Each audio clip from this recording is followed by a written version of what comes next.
सुप्रभात प्यारे विद्यार्थियों। आज हमारी कक्षा रहेगी 10th हिंदी पुस्तक जो क्षितिज है और पाठ 5 कृपाराम खेड़िया।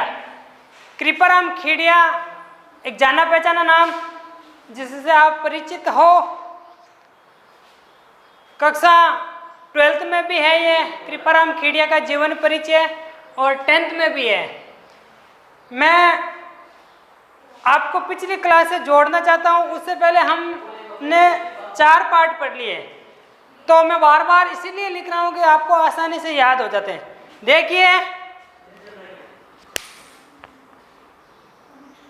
पहला पार्ट काव्य खंड की बात कर रहा हूँ मैं। काव्य खंड पहला पार्ट सूरदास जी के बारे में कुछ याद आ रहा है? बुझत श्याम कौन तू गोरी, पहले पदी शुरुआत है, कृष्ण राधा की पहली बार मुलाकात है। दूसरे में देखो तुम चोर हो उद्धव को कह रही है। तीसरे में वो होता है संदेश भेजते हैं और चौथे में उद्धव मन मानने की बात। याद आ रहा ना कुछ है? देखिए, इसमें सूरदास की कौन सी ग्रंथ है? सूर सागर। दूसरा पाठ तुलसीदास। याद आ रहा है कुछ? लक्ष्मण परशुराम संवाद, कटाक्ष, व्यंग्योक्तियां। तीसरा पाठ देखिए सेनापति ऋतु वर्णन। पिछली बार बोर्ड की परीक्षा में पूछा इसका ना ऋतु वर्णन, यह पूछा था कि ऋतु वर्णन काव्य शीर्षक से कविताएं किसने लिखी? सॉरी, ऋतु वर्णन जो काव्य शीर्षक है कविता है, उनके कवि कौन है? यह बोर्ड की परीक्षा में पूछा गया था गत वर्ष, तो आपको पता होना चाहिए। सेनापति में वही है, वसंत ऋतु, ऋतुओं का वर्णन किया गया है। और नंबर 4 में देव, पूरा नाम देवदत्त द्विवेदी। पहले पद में कृष्ण के राजसी श्रृंगार, दूसरे में जो गोपियों की आंख है वो कृष्ण भगवान के जो रूप सौंदर्य के ऊपर मोहित हो जाती है और दासी बन जाती है। और तीसरा में जेरी गोपियां स्वप्न देख रही है। स्वप्न में कृष्ण भगवान का झूला झूलने के लिए बुला रहे हैं, स्वप्न भंग होता है और गोपियां का वियोग जो वीर्य था वो वियोग में बदल गया। तो ये पाठ है। और आज हम पढ़ेंगे कृपाराम खेड़िया। देखिए जीवन परिचय इनका मैंने बता भी दिया आपको कि जीवन परिचय पूछा जाता है, आपकी बोर्ड की परीक्षाओं में पूछा जाता है। 2 कवियों का संक्षिप्त जीवन परिचय पूछा जाता है। 4 नंबर का सवाल 100% आता है, ध्यान रख लेना। तो आगे देखिए कृपाराम खेड़िया का जीवन परिचय में बेसिक बता देता हूँ, फिर बुक का सारा लेके और जो छूट जाए वो बता दो। तो देखिए कृपाराम खेड़िया, सबसे पहले देखिए चारण शाखा। शाखा कौन सी है? चारण शाखा। और चारण शाखा में कौन सी कास्ट है? खेड़िया।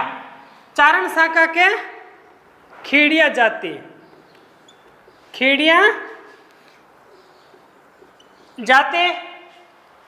जन्म की बात की जाए इनके तो अपने 1743 ईस्वी में हुआ था। अब कहाँ हुआ था जन्म स्थान? तत्कालीन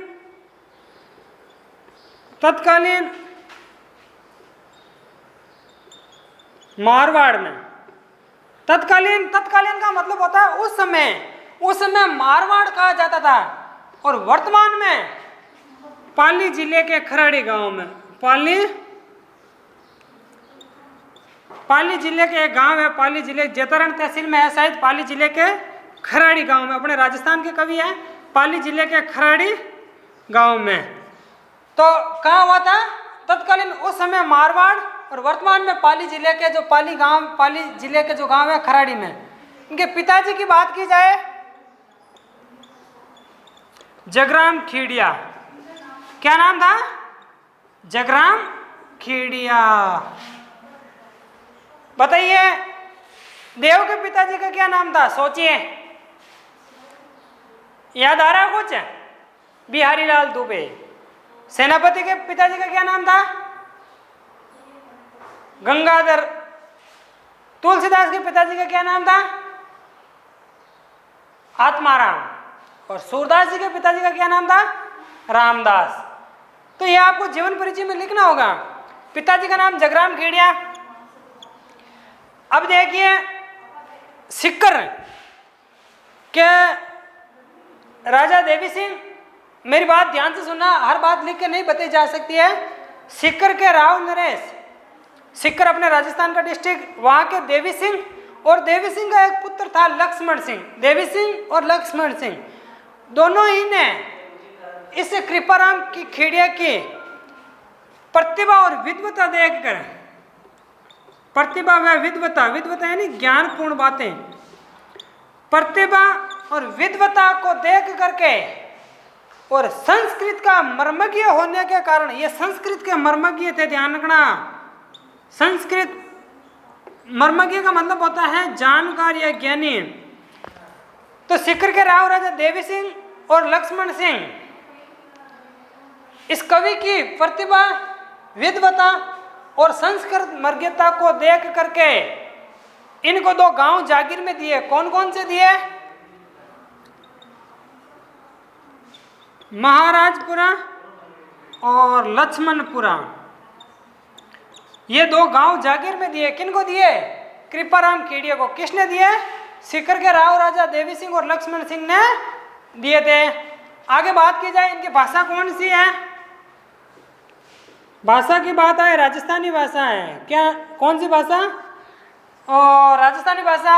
और शैली की बात की जाए तो दोनों ही शैलियाँ हैं, डिंगल शैली और पिंगल शैली।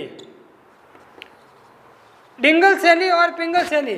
डिंगल शैली उसे कहते हैं जिसमें अपभ्रंश प्लस राजस्थानी का मेल हो, और पिंगल उसे कहते हैं जिसमें अपभ्रंश प्लस ब्रज भाषा का मेल हो। ये इनकी शैली की बात की जाए। अब इनके ग्रंथ की बात की जाए तो ग्रंथ अपने पाठ में ही दे रखा है, एक राज्य का सोटा, राज्य का या राज्य का कहो या राज्य कहो, सोरठा। सोरठा एक छंद का नाम है, राज्य सोरठा, ये इनका ग्रंथ है। एक इनका चालक नेसी नाटक है। चालक नेसी क्या है? नाटक। एक ये भी कहा जाता है कि एक अलंकार ग्रंथ है जो अभी वर्तमान में उपलब्ध नहीं है। अलंकार ग्रंथ वर्तमान में उपलब्ध नहीं है। और राज्य सोरठा राजस्थानी भाषा की संबोधन शैली में लिखी हुई प्रथम ग्रंथ है। राजस्थानी भाषा में और संबोधन शैली में लिखा हुआ प्रथम ग्रंथ है राज्य सोरठा। और इसमें देखिए, ये तो कवि के बारे में था। अब इस राज्य का सोरठा के क्या अर्थ है? तो कृपाराम खेड़िए का जो सेवक था राजाराम, राज्य को ही राजाराम कहते हैं। राज्य का मूल नाम क्या था? राजाराम। राज्य का मूल नाम राजाराम। और राज्य का सोरठा होता क्या है? देखिए, एक बार कृपाराम खेड़िया बीमार पड़ जाते हैं, अस्वस्थ हो जाते हैं।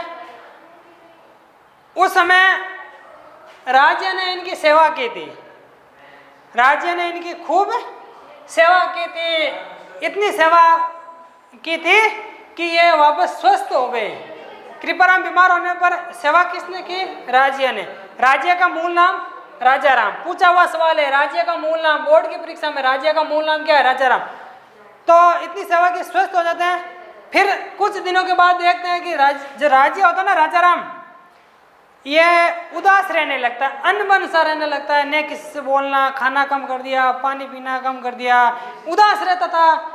जब इनकी जानकारी कृपाराम को पता चली तब कृपाराम ने पूछा कि भाई बेटा राजाराम, तेरी उदासी का क्या कारण है? तो इस प्रकार चिंतित क्यों रहता है? तब राजाराम ने अपनी हकीकत बताई कि क्योंकि राजाराम की कोई संतान नहीं थी, और राजाराम ने कहा है कि मेरे मरने के बाद मेरा नाम लेने वाला कोई नहीं बचेगा, इसलिए मेरे को नाम लेना है, कोई नहीं बचेगा, तो ये मेरे को चिंता हो रही है। तब कृपाराम खेड़िया ने कहा बस इतनी सी बात। तो उन्होंने कहा कि मैं एक तेरे ऊपर ऐसी ग्रंथ लिखूंगा, तेरे ऊपर सोरठा लिख के तेरे को अमर बना दूंगा। तो उसी को ध्यान में रखते हुए कृपाराम खेड़िया ने राज्य का प्रयोग करते हुए लिखा राज्य रा सोटा या राज्य का सोटा। और इसमें 140 सोटे लिखे। कितने सोटे लिखे? 140 सोटे लिख करके इस राज्य को अमर बना दिया। लगभग 140 में से अधिकांशतः 2 में राज्य का नाम आता है, अधिकांशतः राज्य का नाम आता है। और बोर्ड की परीक्षाओं में इनका एक भावार्थ 4 नंबर का बड़ा सवाल, ऐसी एक भी पेपर अभी तक नहीं गया इनके शॉर्टों का सवाल नहीं आया।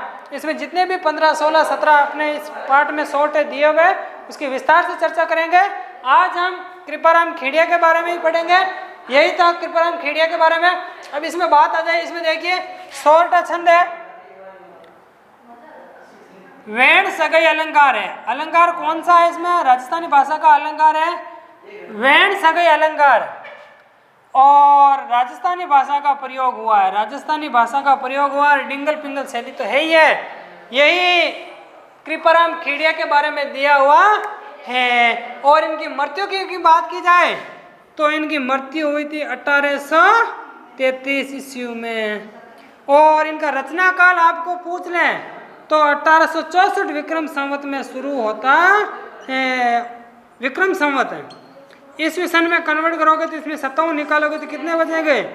1807 ईस्वी में इसका रचना काल माना जाता है। अब देखिए मैं बुक का सारा लेकर स्पीड से पढ़ देता हूँ, कोई बात छूट गई तो बता दूंगा। पेज नंबर 16 कृपाराम खेड़िया जीवन परिचय देखिए। क्योंकि कृपाराम खेड़िया शाखा के चारण थे, चारण जाति के। इनके पिता का नाम जगराम जी था, जो खराड़ी गांव वर्तमान पाली जिले के निवासी थे। इनका जन्म भी वहीं हुआ था। सिक्कर नरेश, नरेश का मतलब ही राजा। नरेश का संधि विच्छेद क्या होगा? नर धन ईश, यानी जो मनुष्यों का जो स्वामी है वो राजा है। देवी सिंह है उनके पुत्र। देवी सिंह का पुत्र क्या नाम है? लक्ष्मण। इनकी कवि प्रतिभा या विद्वता और संस्कृत मर्मज्ञ होने के कारण इन्हें क्रमशः महाराजपुरा व लक्ष्मणपुरा गांव की जागीरें प्रदान की। कृपाराम खेड़िया का रचना काल 1864 ईस्वी माना जाता है। इस ईस्वी सन में कन्वर्ट करोगे तो 57 निकाल देना। इनकी रचनाओं में राज्य सोटा जो काव्य ग्रंथ है, जिनके बारे में हम विस्तार से चर्चा कर ली। चाणक्य से इनका नाटक है, मैंने बता भी दिया। और एक अलंकार ग्रंथ है जो अप्रयनी उपलब्ध नहीं है। आगे देखिए, इनमें से राज्य सोटा ही वर्तमान में उपलब्ध है। अभी वर्तमान में इनका संग्रह कहीं रखा हुआ है। इस पोथी राज्य का सोटा ग्रंथ कवि ने अपने सेवक दास राजाराम यानी को संबोधित कर लिखा है। राजाराम राज्य कवि या विश्वास पत्र है। सेवाभावी सेवक था, यानी विश्वास करने योग्य सेवाभावी सेवक था। राजाराम निसंतान था, यानी कोई संतान नहीं थी राजाराम की। इसलिए वह बहुत उदास रहता था कि मरणोपरांत यानी मरने के बाद में उसका कोई नाम लेवा वाला भी नहीं बचेगा। उदास रहने का कारण क्या? राज्य का निसंतान और मरने के बाद कोई नाम लेने वाला नहीं।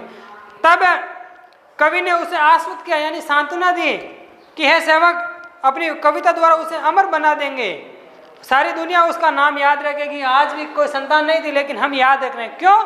क्योंकि कृपाराम ने इनको मान बना दिया। तब कवि ने राज्य को संबोधित कर नीति के सोटे रचे, नीति के सोटे रचे। इसमें लगभग 140 सोटे मिलते हैं। राज्य सोटा राजस्थानी भाषा में संबोधन नीति काव्य की प्रथम रचना मानी जाती है, मैंने बता भी दिया।